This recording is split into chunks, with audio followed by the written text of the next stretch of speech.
बिस्मिल्लाहिर्रहमानिर्रहीम। अस्सलाम वालेकुम स्टूडेंट्स। हम पढ़ रहे थे chapter 7 organic chemistry second year FSc part 2 का chapter fundamental principles of organic chemistry.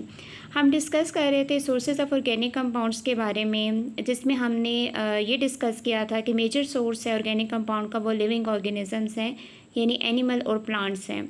इसके अलावा जो हमने सोर्सेज ऑफ ऑर्गेनिक कंपाउंड में डिस्कस किया था वो कोल के बारे में डिस्कस किया था। आज हम जो सेकंड और थर्ड जो आपके पास सोर्स है ऑर्गेनिक कंपाउंड्स में, नेचुरल गैस और पेट्रोलियम के बारे में डिस्कस करेंगे। नेचुरल गैस बेसिकली मिक्सचर है लो बॉइलिंग हाइड्रोकार्बन्स का, जिसमें मीथेन शामिल है, ईथेन शामिल है, प्रोपेन शामिल है, ब्यूटेन शामिल है। अब मीथेन जो 85% जो नेचुरल गैस का है ना, वो बेसिकली मीथेन पर जो है वो मुश्तमिल है। मीथेन गैस को मार्श गैस भी बोला जाता है। तो नेचुरल गैस जो है वो लो बॉइलिंग हाइड्रोकार्बन का मिक्सचर है। इसमें मीथेन से लेकर जो ब्यूटेन है इसका जो है वो हाइड्रोकार्बन का मिक्सचर पाया जाता है। लेकिन जो नेचुरल गैस का 85% हिस्सा है वो मीथेन गैस पर मुश्तमिल है। अब मीथेन या नेचुरल गैस जो है वो कैसे ऑब्टेन होती है? तो नेचुरल गैस जो है एक फॉसिल फ्यूल है। फॉसिल फ्यूल के बारे में हमने प्रीवियस लेक्चर में डिस्कस किया था। आपको अगर फॉसिल फ्यूल के बारे में मज़ीद पढ़ना हो तो आप वो वाली वीडियो देख सकते हैं। Natural gas is a fossil fuel formed by the decomposition of organic matter under anaerobic condition when organic matter was subjected to intense heat and pressure underground over million of years. कि natural gas एक fossil fuel है जो कि कैसे बना है, organic matter की decomposition से बना है और अंडर एनारोबिक कंडीशन, जिसमें without the presence of oxygen. जब ऑर्गेनिक मैटर को सब्जेक्ट किया गया हाई प्रेशर और हाई हीट पर, क्योंकि जो ज़मीन के अंदर हमने डिस्कस किया था कि जैसे जैसे ज़मीन की तह के अंदर जाते हैं तो ज़मीन का जो टेम्परेचर है वो बढ़ता जाता है, वहाँ पर हीट जो है वो बहुत ज़्यादा है, वहाँ पर टेम्परेचर बहुत ज़्यादा है। इसके अलावा जैसे जैसे ज़मीन की तह के नीचे चले जाते हैं वहाँ पे प्रेशर भी जो है वो ज़्यादा होना शुरू हो जाता है। तो हाई प्रेशर और हाई टेम्परेचर की जो प्रेजेंस में ऑर्गेनिक जो भी मैटर था उसकी जो डिकम्पोजिशन हुई, एनारोबिक डिकम्पोजिशन हुई, जिसकी वजह से जो है वो हमारे पास नेचुरल गैस, पेट्रोलियम और कोल बने। अब हमारे पास एक इंफॉर्मेशन है कि कंप्रेस नेचुरल गैस सीएनजी और लिक्विफाइड पेट्रोलियम गैस दो तरह की गैसेस होती हैं। जो कंप्रेस नेचुरल गैस है वो बेसिकली मीथेन पर है मोस्ट उसका हिस्सा, जबकि जो एलपीजी है वो प्रोपेन और ब्यूटेन का मिक्सचर है।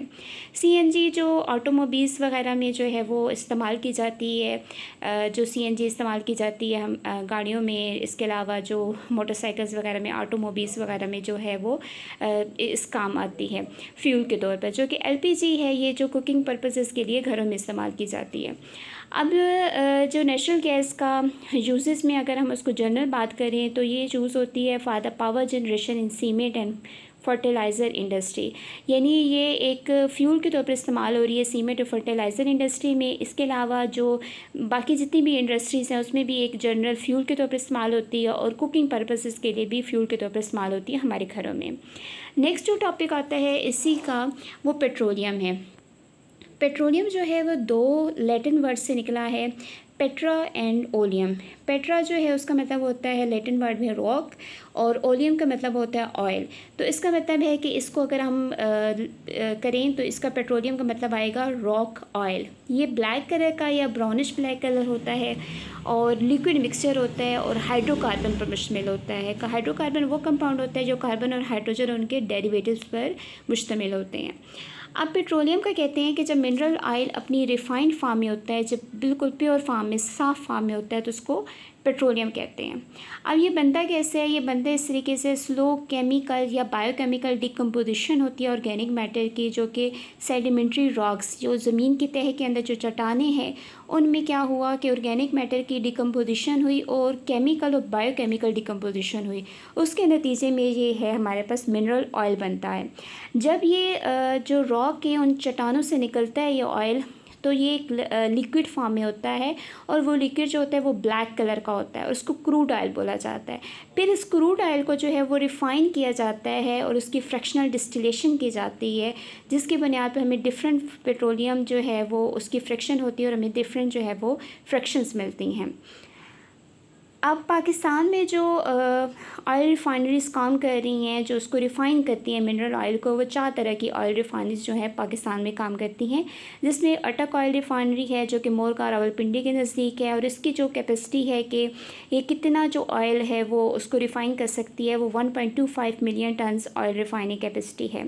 इसके अलावा दूसरी जो 2 ऑयल रिफाइनरीज़ जो हैं वो कराची में मौजूद हैं, जिनकी कैपेसिटी 2.13 मिलियन टन्स है कि वो ऑयल को जो है वो रिफ़ाइन कर सकती हैं। इसके अलावा पार कर्ब रिफाइनरी है जो कि महमूद कोट नियर मुल्तान पे मौजूद है, और इसकी भी जो कैपेसिटी है वो काफ़ी ज़्यादा है उसको ऑयल को रिफ़ाइन करने के लिए।